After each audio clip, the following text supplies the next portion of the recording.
Good evening and thank you for joining us. I'm Karen Swenson. And I'm Sharice Gibson. Even with continuing backlogs and shortages in New Orleans city services, people count on a person answering the phone when they call 911 for an emergency. That doesn't always happen. Over the weekend, people reported getting a voice message instead of an actual person when they called 911 for police in New Orleans. Investigative reporter Mike Pearlstein has the story.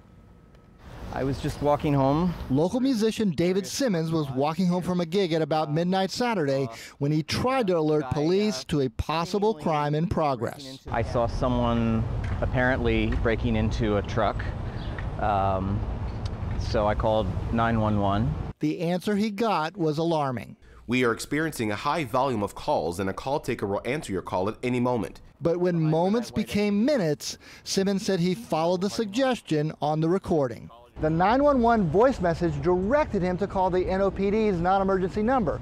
But when he called that number, he was led to yet another voice message.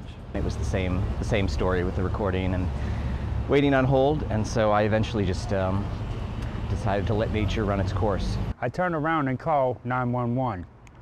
I called them numerous of times. This is where she come out of right here. Kurt Danos had a similar experience earlier Saturday after witnessing a possible burglary in Mid-City. But he kept calling until he was told high volume calls, that they're very busy and that they'll get a cop out here as soon as possible. Danos said an officer responded about 6 hours later. I would not want someone in a life or death situation to have to wait on hold.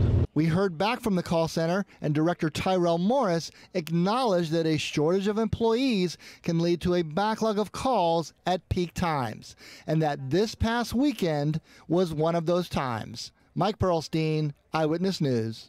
Now, in his emailed statement, Morris warned citizens to only call 911 for actual emergencies and avoid calling back repeatedly. On the employee shortage, he said OPCD has seen a slowing of applicants for open call taker and dispatcher positions.